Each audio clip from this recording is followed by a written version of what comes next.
Hello students, how are you all? Myself Riya Das. Today I am going to discuss about what is company, what are the types of company, and these are some of the topic which should be known to every commerce student, whether you are studying in class 11 or in class 12 or a bcom BBA student, and this can be asked in your interview also. So watch it till the end. So now let's begin. Meaning of company. The term company means an association of a group of persons who have come together for a common purpose, that is to do business and earn profit. It means a group of people come together and set up a business for a common purpose. Common purpose means it can be for purpose of a construction company, it can be for the purpose of manufacturing motor cars. So these are some common purpose for which the company can be set up, and from doing that business the company earns profit. Okay, so this meaning of the company we can say as an association of group of person who have come together for a common purpose, that is to do business and earn profit from that business. Next is the definition of company according to Companies Act 2030. So under section 2 subsection 20, the company is defined as the company which is incorporated under this act. This act means under Companies Act 2013 or under any previous company act. It means under the Companies Act 1956, which was before the Companies Act 2013. So any company which is incorporated under the Companies Act 2013 or under Companies Act 1956 is defined as a company. Now, according to Lord Justice Lindley, a company is an association of many persons who contributed money or money's worth to a common stock and employ it in some trade or business and who share profit or loss arising from them. It means a company is an association of many persons. Many persons means a company is not set up by one person. So it requires two or more persons to be set up. Okay, now this person contributes some money or money's worth, means in the form of an asset, okay, to a common stock, means they contribute money and in return they get some shares, and the company use this money in some particular business and earn, or we can say, and who share the profit or loss arising from them. It means the company is an association of person, means a company is formed by the people who contribute, or we can say who gives money or money's worth in the form of assets to purchase the shares of company, and this money is utilized by the company to set up, or we can say to use it in the business, and by using this money the company earns profit which is distributed among the persons who contributed the money in the form of dividend. Okay, so this is the best definition I can say, which is given by Lord Justice Lindley, because it has every terms which is required in the definition of company. So you must read this definition and the meaning of the company, and these are the definitions which can be asked in any interview. Okay,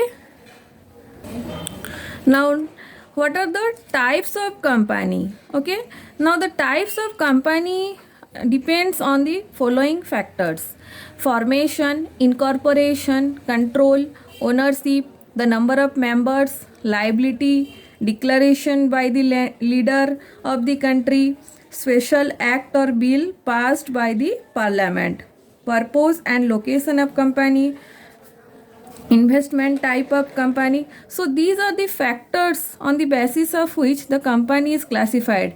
There is no particular type of classification of company. Okay, so the company are classified on the basis of formation, means how it is formed, how it is incorporated, how it is controlled, and who are the owners of company, how many number of members are there, what is the obligation of the company, and how it is declared by the country, whether it is by the king, queen, or a president of the country, or whether it is formed by the special act of the parliament. Now what is the purpose or location, where it is established, whether it is incorporated in India or outside the India, and what is the investment type of company, how means how the company is formed, whether it is formed by investing the money in the assets or in the shares. So it can be an investment type of company. Okay, on the basis of number of members, there are three types of company, that is the private limited company, public company, or it can be an one person company. Okay, now what is private limited company? A private limited company is one whose article of association restrict free transferability of shares. It must have minimum of 2 members and a maximum of 200, including past and present members holding shares. There need to be minimum of 2 directors and a maximum of 15 directors. It means a company whose article of association restrict the transferability of shares, means a company which cannot sell or purchase shares, or we can say a company in which the members are restricted from selling or purchasing the shares, or it cannot transfer its own shares to another person, or we can say to another members, or a company which cannot sell its shares or purchase its shares in any of the stock exchange, because it has a restriction in the article of association. It must have minimum of 2 members. It means for a private company to be set up, it requires minimum of 2 members to set up a private company, and there can be a maximum of 200 members, including its past and present members holding the shares. Members means the shareholder. Okay, the persons who purchase the shares of the company becomes the shareholder of that particular company. These are also known as the members of the company. There need to be a minimum of 2 directors. It means a company must have a minimum of 2 directors and can have a maximum of 15 directors. Okay, so this is the definition of private limited company. Now next is the public limited company. A public limited company is a company in which members can freely trade on stock exchange. It means the members are allowed to trade, or we can say to purchase and sell their shares in any of the stock exchanges of India. They are not restricted in the article of association. They can sell their own shares to another members of the company or in any of the stock market of the India. Okay, now in simple terms, a company can raise fund from the public. It means by selling the shares, a company can raise its funds from the public, because on selling the shares, the member will purchase the shares of that company in return of money. Okay, the company, so in that case the company will get the money, and the company will in return give shares to the person who purchases the share of the company. Okay, now there should be a minimum of 7 members and there is no maximum limit in the public limited company. It means for setting up a public company we require minimum of 7 members, but there is no maximum, but there is no limit on the maximum number of members for a public company. The company, similar like private company, in this public company there is also requirement of 2 directors, can have a maximum of 15 directors. Next is the one person company. One person company is also a private company that has only one member, and he can entirely hold the shares of the company. It means only one member can form the one person company, and he should be the resident of India. For setting up a one person company, we can say only one member is required, and he should be the resident of India, and he can entirely held the shares of that company. It is introduced under Companies Act 2013. The member can also be the director of the company. It means that particular member can be the director of the company also, and it can have a maximum of 15 directors as like a private and a public company. Okay, now next is the small company. A small company is a company whose investment in plant and machinery does not exceed rupees 10 crore and annual turnover does not exceed rupees 50 crore. It means a company in which the investment in assets does not exceed rupees 10 crore, and its annual turnover, it means the selling transaction does not exceed rupees 50 crore. Okay, so it is can be termed as a small company. Now according to Companies Act 2013, a small company is not a public company. It means we cannot say a small company as a public company. It means it is a private company and has a paid up share capital equal to or below rupees 2 crore. It means a small company is a private company and should have a paid up capital of rupees 2 crore or it can be below it. Now what is paid up share capital? It means the amount of money actually paid by the shareholders of the company. That is, if the company has called rupees 10 and the members has paid up to rupees 8, then up to rupees 8 is the paid up share capital for the company, and rupees 2 becomes the arrear for the company. Now how the paid up capital is calculated? It is calculated by deducting calls in arrear from the called up capital, and we get the paid up capital. It means the actual amount paid by the shareholders.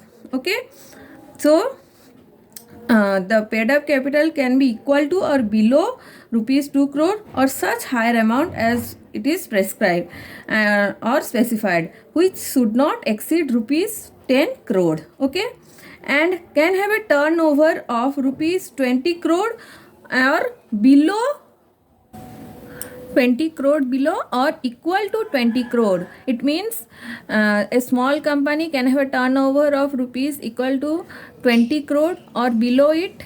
It can be a then small company and such higher amount specified not exceeding rupees 100 crore.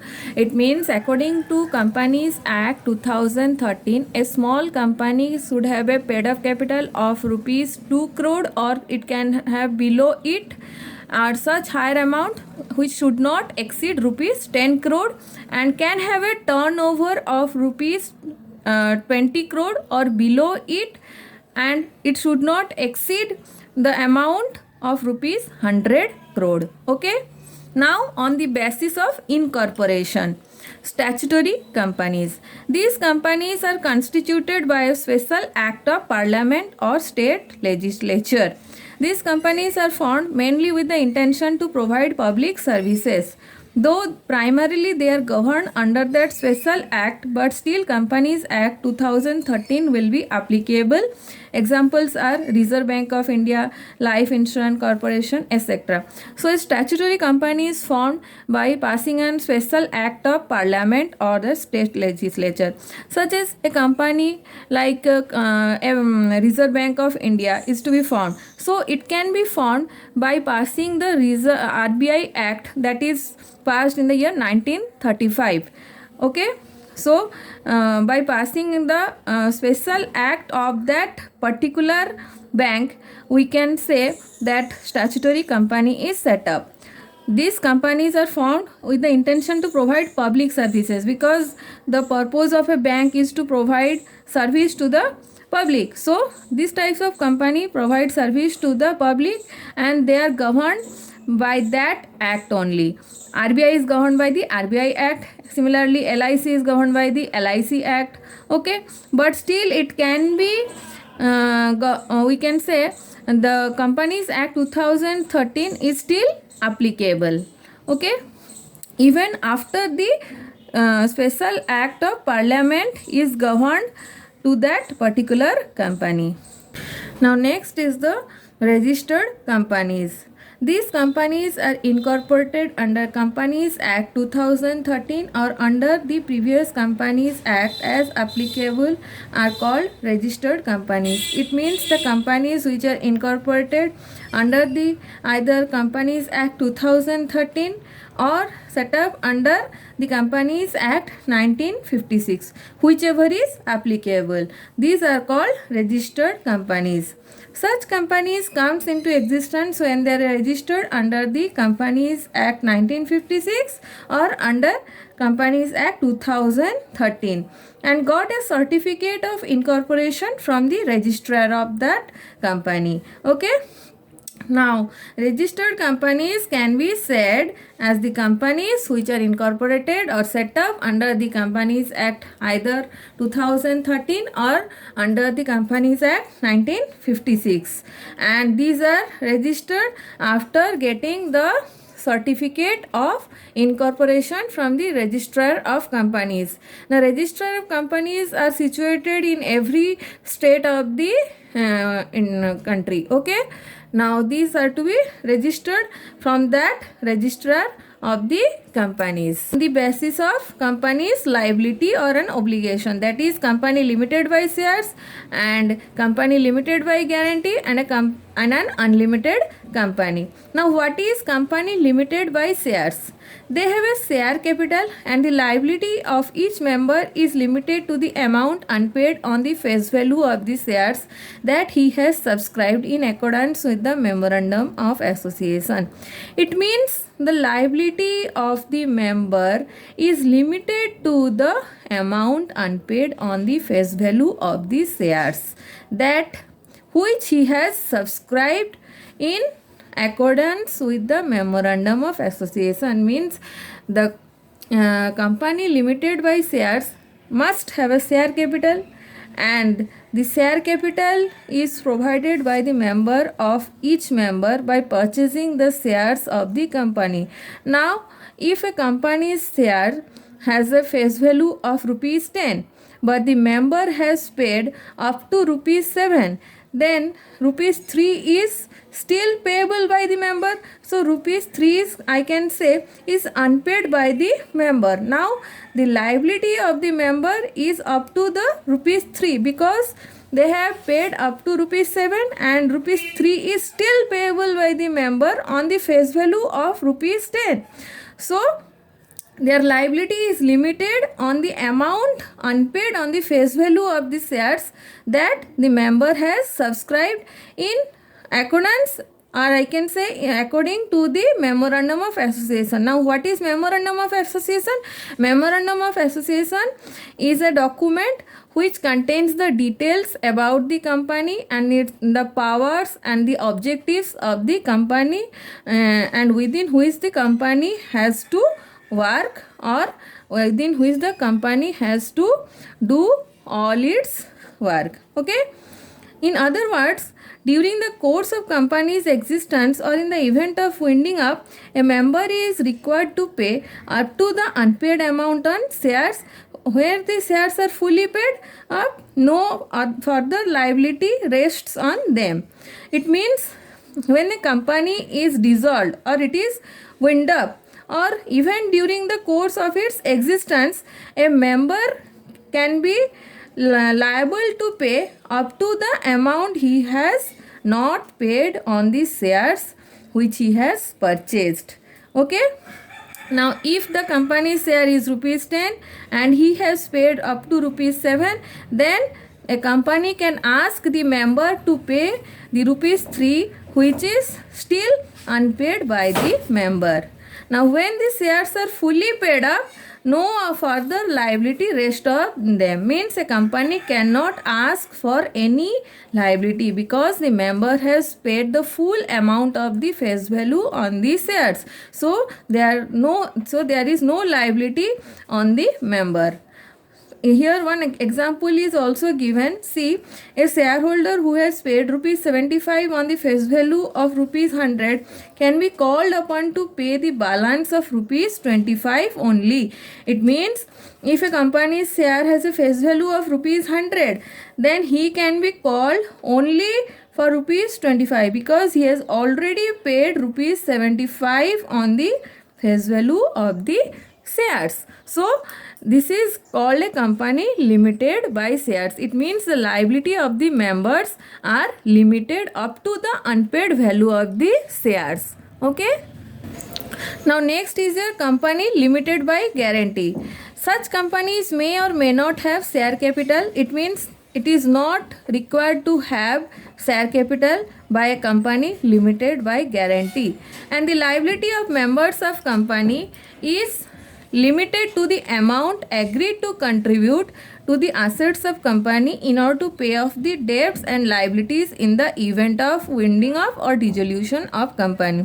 It means if a member has agreed, or we can say if a member has promised to contribute any amount to pay off the debts and liabilities during the dissolution or winding up of company, then the member is liable to pay that much amount only which he has promised to contribute in the dissolution or winding off to pay off the debts and liabilities of that company.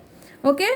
The members undertake to contribute or guarantees in memorandum of association of the company.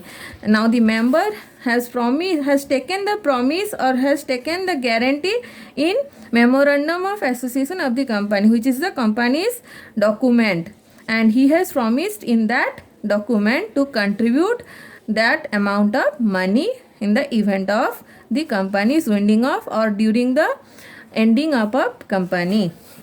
The percentage of ownership is based on the amount guaranteed. It means the ownership of the member is based on the amount he has promised to contribute during the company's dissolution. Some examples of such companies are, it can be a club or a trade association or a research association. Okay, so these are some companies which are limited by guarantee. Now next is the unlimited company. It is a company not having limit on the liability of its members. It means the liability of the member is unlimited.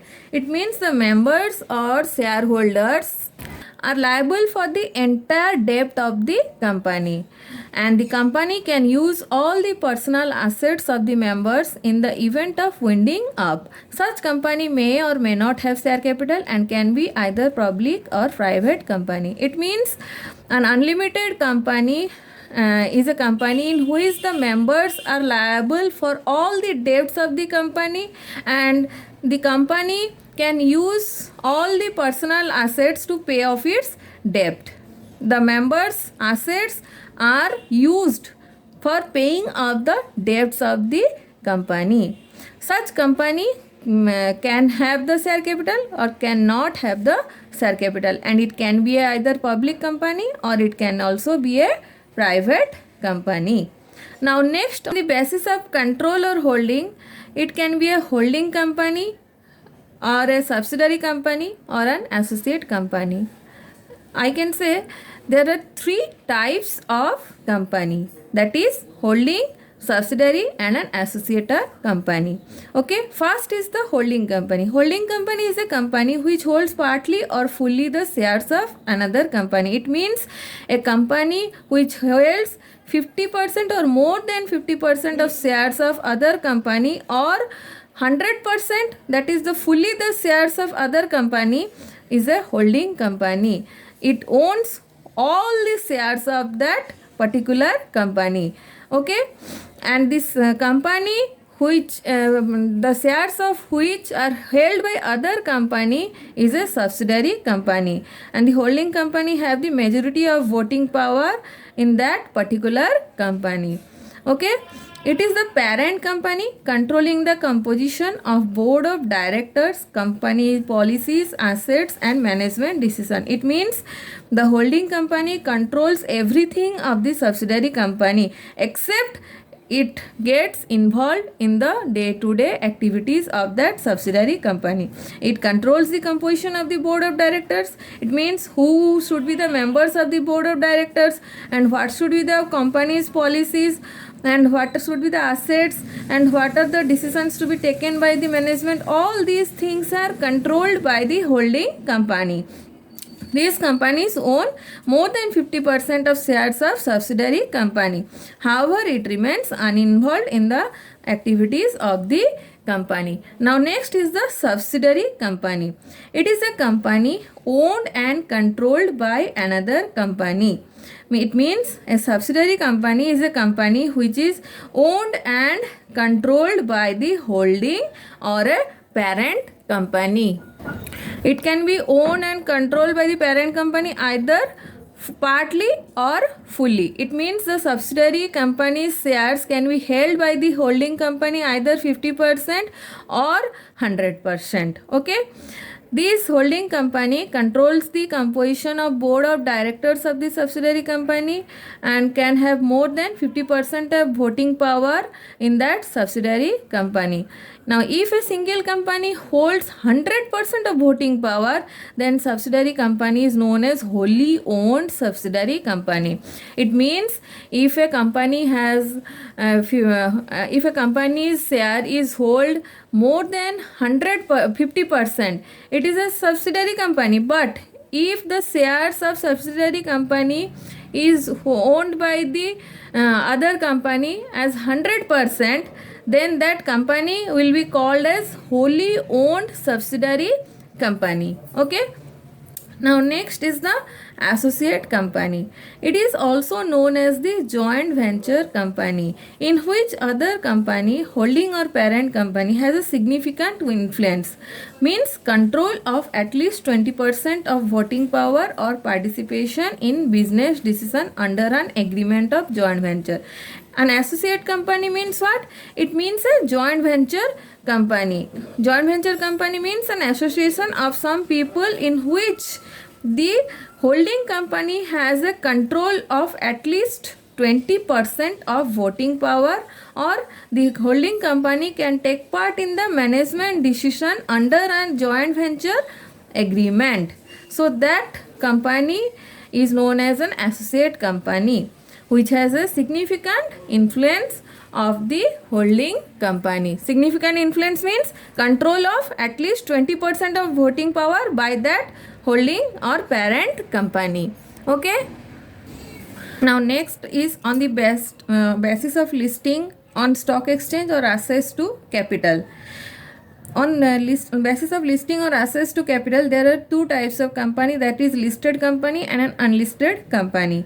Now what is listed company? It is a company which is registered on various stock exchanges within or outside India. It means a company which is registered either in India or is registered outside of India will be a listed company. It should be listed in the stock exchange of that particular country. That will be called a listed company.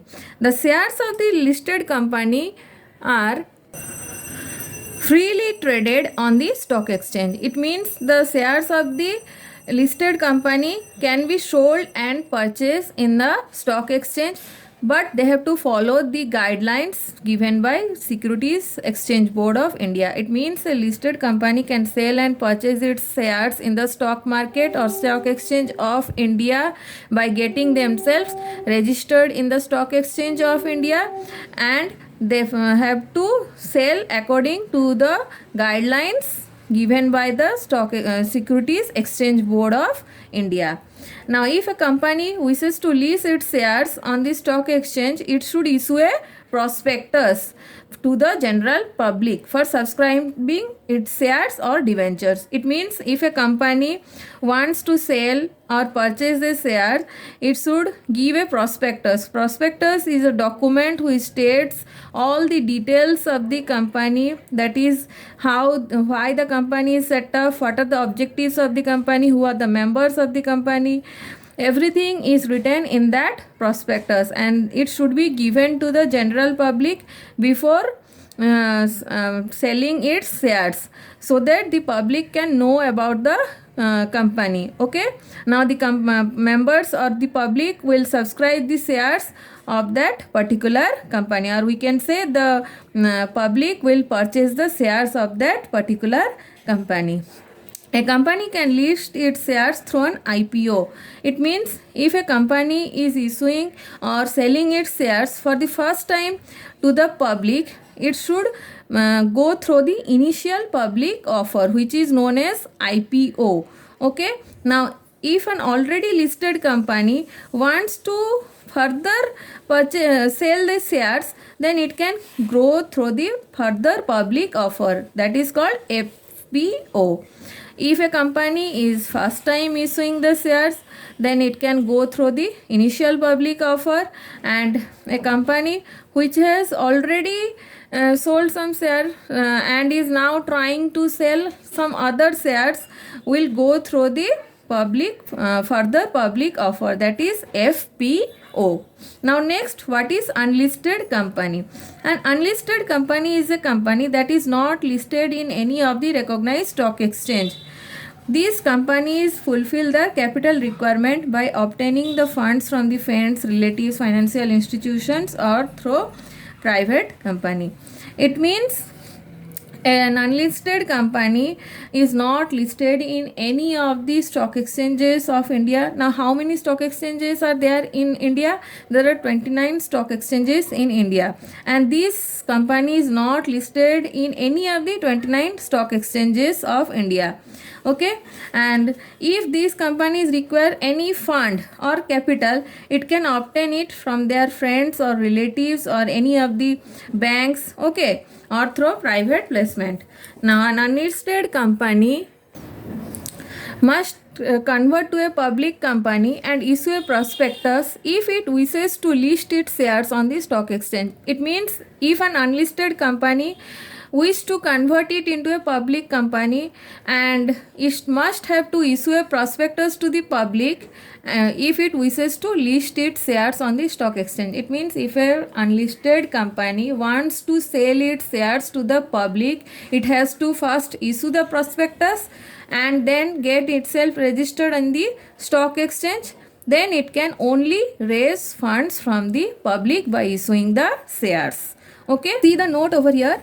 Every listed company must be a public company, but vice versa need not be true, because a listed company is registered in the stock exchange of India, so it is free to sell and purchase the shares from the public. But a public company need not be a listed company. It cannot be true, because it doesn't mean that it is registered in the stock exchange. An unlisted company can be a private company or a public company. It means an unlisted company cannot sell the shares or can sell and purchase the shares, because a private company is restricted from transfer of shares. So an unlisted company can be a private or a public company. Now, what are the other types of companies? These are, first is government companies. Government companies are those in which more than 50% of share capital is held either by the central government or by one or more state government, or jointly by central government and one or more state government. It means the government companies are those in which the more than 50% of shares is either purchased by the central government or by one or more state government, or jointly by central government or one or more state government. Suppose there is a company whose 60% share is held by the central government, then it will be called a government company. Or there is a company whose 60% share is held by the central government and 40% is held by the state government of Odisha, then it will be also called a government company. Or if a company is whose share is held, if a company whose 40% share is held by the central government, then it will not be called a government company, because I have said here that government company is a company whose 50% of share capital must be held by the central government. Means more than 50% of share must be taken by our central government. Then it will be a government company. Now next is your foreign companies. These are incorporated outside India. It means it is set up outside India and has a place of business in India. Means though it is registered outside India, but it conducts its business from India either by itself or through any of the agent. Then it will be called a foreign company. Okay. Now next is the charitable companies, which is said in section 8 of the Companies Act. It is registered as a limited company under section 8 of Companies Act 2013 and holds the license from the central government and has object the promotion of art, science, culture, religion, education, sports, trade, commerce, etc. Since they do not earn profit, they do not pay any dividend to their members. So as we can see from the words charitable, charity means for the benefit of others. It means we do something good for the others, and that is called charity. Now a company which is a charitable company, it means a company which does any type of services for the public without earning any profit. It means it gives the service to the public without earning any type of profit. It is registered as a limited company, means the company's liability is limited, and it is registered under Companies Act 2013 of section 8, and it has the license from the central government. And its objectives can be of art, promoting the art, science or culture of any religion of any of our country, or it can promote the education, sports, trade, and so they do not earn any type of profit, so they do not give any dividend to their members. Okay, their main motto of these companies are to provide service free of cost. Okay, so they cannot earn any type of profit, and since they do not earn profit, they cannot pay any dividend to their members. Now next is the dormant companies.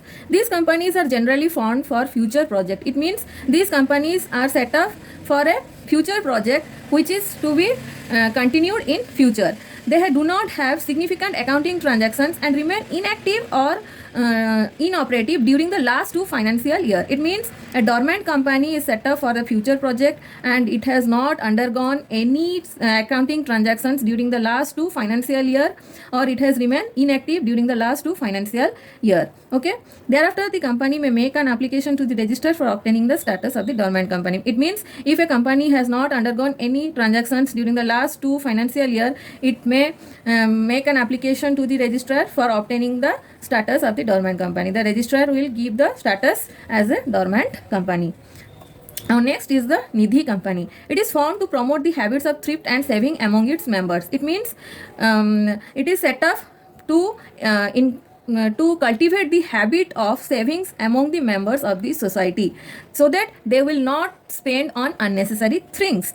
It receives deposits from the public and uses them for their own benefit. It means the Nidhi company takes money from the public, or we can say it receives deposits from the public and lends them when they are in need of that money, and that money is provided only to the members of that company and not outside members. Okay.